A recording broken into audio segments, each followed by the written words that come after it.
Welcome back to the morning show here on Arise News. It's now time to take a look at news stories making headlines around the globe. And we begin here at home with the National Assembly yesterday expressed disappointment in President Bola Tinubu's government's poor implementation of the 2024 national budget.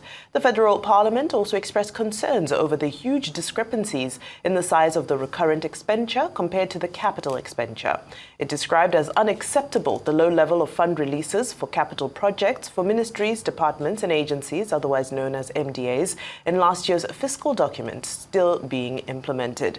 Chairman of the Senate and House of Representatives Committees on Appropriation, Senator Solomon Adeola and Honorable Abubakar Bichi made the observations at a joint sitting of the panels. The panels held a special session with the Presidential Economic Team to consider the 2025 appropriation bill, with Adeola and Bichi agreed.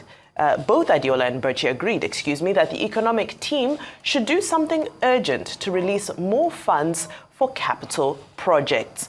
Now, this came into discussion when the proposal for the 2025 appropriation bill came in, and most economists said, but we haven't even measured the performance of the 2024 budget. You're totally correct. And when we had the budget presentation for 2025 by the president, we had talked about that it was important to analyze the budget performance of 2024 because we cannot look forward and begin to discuss the future if we're not able to evaluate how well we did with the past. I'm very grateful. This is part of the House's oversight functions, and part of this was highlighting the fact that the 2024 budget performance was incredibly low, especially with regards to recurrent expenditure. With regards to capital expenditure, especially in the area, about 43%, whilst recurrent expenditure had 100% performance. Now, what consists of capital expenditure, investment in infrastructure by the Nigerian government? It would refer to public goods that serve communities. So you'd be talking about things like water, electricity, gas, mobile phone towers, internet lines, roads, transportation, of course, things that serve the public. And many times, if you look at it, it's been proven that an investment in infrastructure or an investment in capital investment would ultimately stimulate the economy. Now, if we're talking about economic growth in Nigeria, especially as we look forward in 2025, we must also look at how much money this government is ready to spend in terms of to spend on their capital. During his speech, the president had said very categorically that his administration would focus on infrastructure development, would focus on that, as opposed to what we've seen perhaps in previous administrations, where a lot of money has gone into debt servicing, recurrent expenditure, buying of furniture. And if you do evaluate or analyze this year's budget, you would see that it's not a far departure from what we've had in the past. And this is why it's important to see and to sit down to actually see how well they performed. It's not enough to bring up a budget and say we're going to spend this on this and spend this on that, and are not able to fulfill even 50% of that plan, then it's failed, then it's not successful. So these are some of the issues. Well, one thing I must say before I go further is that one of the things that I must ask is, why did it take so long to begin to evaluate the budget performance of 2024? Yes, I said that they have done well by bringing and asking the pertinent questions, but even very importantly, to avoid us getting to this point at the end where we now look back and begin to say, oh, this wasn't done, it's supposed to be a consistent process where we are consistently monitoring the performance of the budget by the administration. Now, when it comes to the economics of things, we look at the impact of capital expenditure, how it stimulates the economy through either direct or indirect provision of jobs. That's one thing. When you have increased jobs, it means increased spending, and this contributes to the GDP of a nation. And so if you look at the state of Nigeria, you can understand why we are not experiencing growth. Productivity is at its all-time low, at a low level, and we're not moving forward in that area because a big chunk of the budget goes to recurrent expenditure. You cannot build a nation in that way. You cannot experience economic development in that way if we continue to spend mainly on recurrent expenditure. Now, beyond that is then looking at how we can move on forward. One of the things, or three things that I must mention that would help in terms of capital expenditure, infrastructure growth is it must be timely. You must ensure that budget cycles and project cycles are timely and measurable. It must be targeted. Which areas are we investing in, and to what extent would it affect the economy, especially putting in mind the needs of the people. So these are some of the things that we must begin to critically look at. And I hope that it will not just be an opportunity to ask questions, to the government, to ask why there's a lag in the budget performance, but very importantly to see how we can improve this for the next cycle. If not, we'll come back to the table again to talk about how badly we have performed, or the government has performed in executing its budget, especially with regards to capital expenditure. When you look at the percentage of recurrent and capital expenditure, it can tell you how serious this administration or this government is about not just infrastructure development, but also meeting the needs of the people. Okay, what are the issues? The issues editorially are as follows.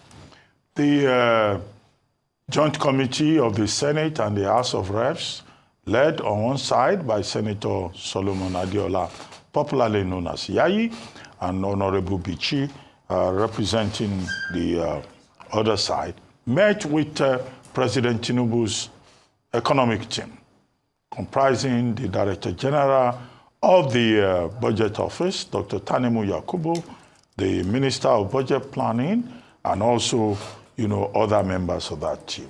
And the concern that was put across by the Joint Committee is that in terms of budget performance, recurrent expenditure did over 60% in the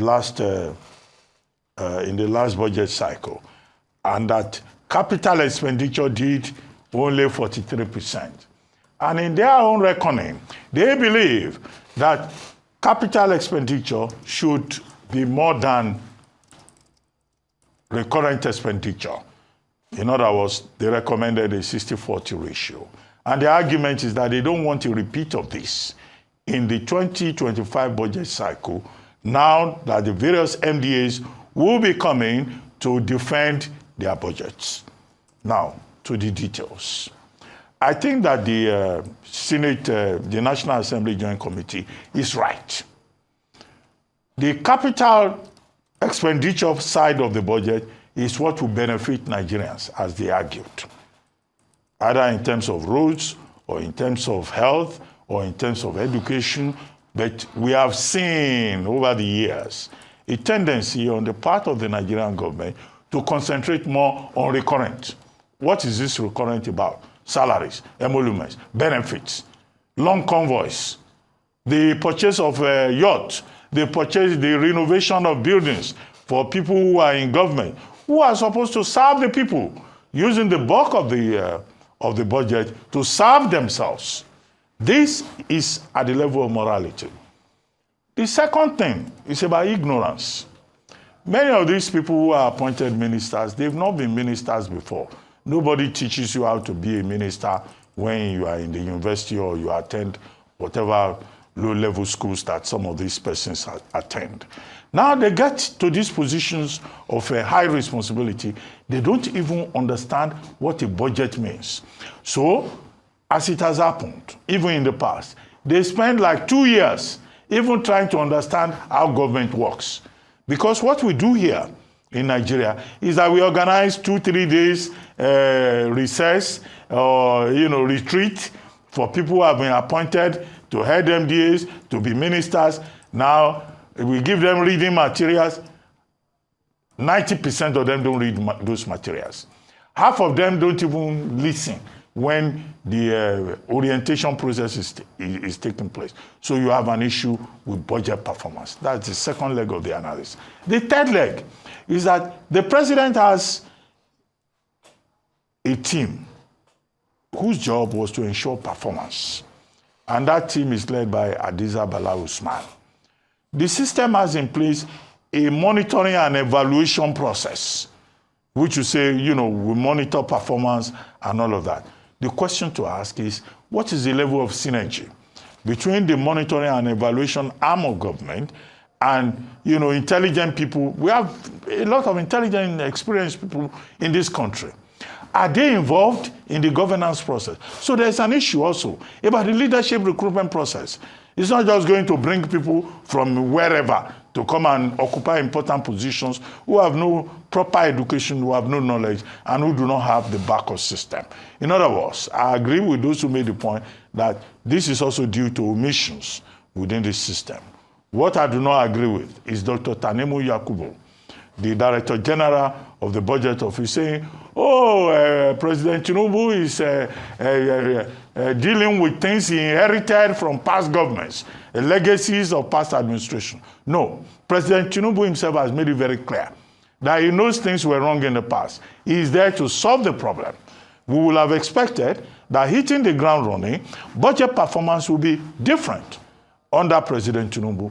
In other words, we have this problem about capacity, about the process. What, for example, is a system of budgeting that they operate? Under Buhari, we were told they had the envelope system. That envelope system did not work. What is the structure that this administration is operating in terms of budgeting? So there's confusion. There's an ad hoc system. So to that extent, I think that the National Assembly raising questions about budget performance, would be a wake-up call for the administration to have a more coherent, a more accessible, clear system in terms of budget performance. Because the residual point is this, that budget performance can only be measured in terms of impact on the people of Nigeria. When the people of Nigeria drive on good roads, they say the budget is working. When they have regular electricity, they say the budget is working. The budget cannot work if they see long convoys, if they hear reports about trips, if they hear that some retired people are being given billions of dollars or naira for them to retire. No, this administration has told us that they will restore hope. This administration has told us that the 2025 budget cycle is about restoration. But you can't have two budget cycles operating simultaneously, the kind of thing that we have been having. We have even missed the January to December budget cycle and have clarity. I hope that the National Assembly is honest in terms of the questions that they asked, and not that they are just playing to the gallery. Whether they are playing to the gallery or not, in terms of budget performance, we will see it. We will see it in terms of how they assess and how they interact with the heads of the MDAs, the rigor that they bring into it, and how, whether or not the team, the economic team of the president, has learned basic lessons. But I know that in Nigeria, the way we run our system, you go and bring all kinds of ignorant people. It takes them time to learn. In 2025, we don't have time for learners. We want people who can perform. Absolutely. Very well said. I think to sum up the story today, when you look at these indices, especially when you look at the revelation from Minister Wale Edun that the overall budget performance is sitting at 43%, broken down, 100% performance, passed with flying colors when it comes to recurrent expenditure, paying people's salaries, making sure offices have air conditioning and brand new furniture and so forth, versus just 25% on capital expenditure. Ultimately, what does this mean? This means that your MDAs are not performing their core mandates. This means that the job that has been assigned to the people working in the ministries, from the minister to the very bottom, whether it be the permanent secretary, whoever it is in the civil service, it means that they're literally just going to work to while up time because they don't have the necessary resources to execute their core functions.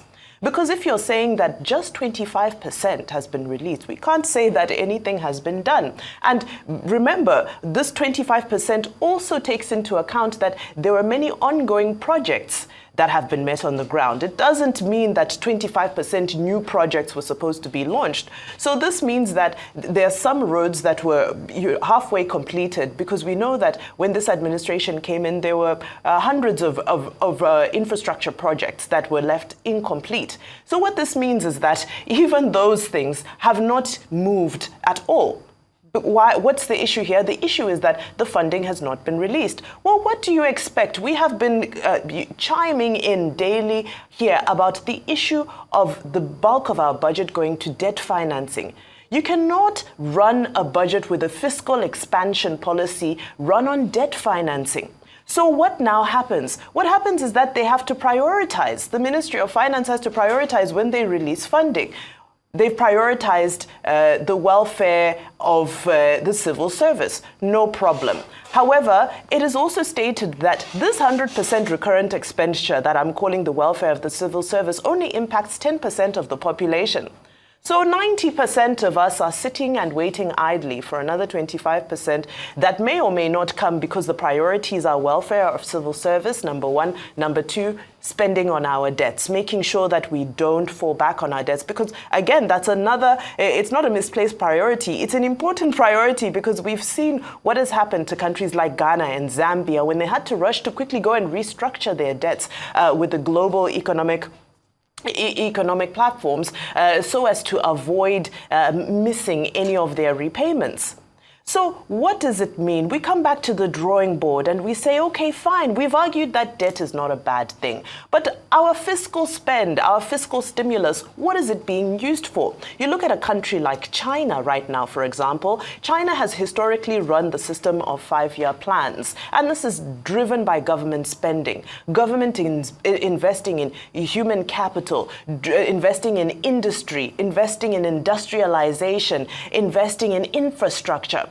And this is what we want to see government spending on. Yes, we argue that Nigeria's budget, if we look at it in dollar terms, in comparison with other countries on the African continent, is a small budget. But even having said that, the core function of this budget cannot be the welfare of the civil service.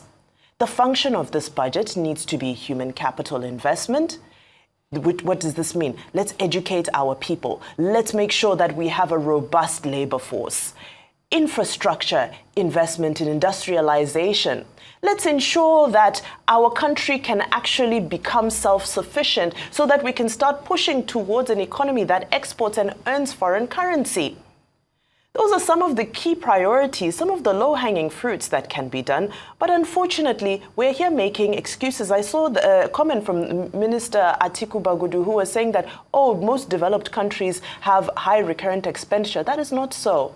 Most developed countries don't need to maintain a bulk civil service because there is employment in the private sector. So people are rushing to work for various blue chip companies and rushing to industries to get jobs because the economies are booming. It's only in countries that are developing and that are trying to get on their feet where you find people are rushing to government to get jobs because we know what happens in a lot of these offices.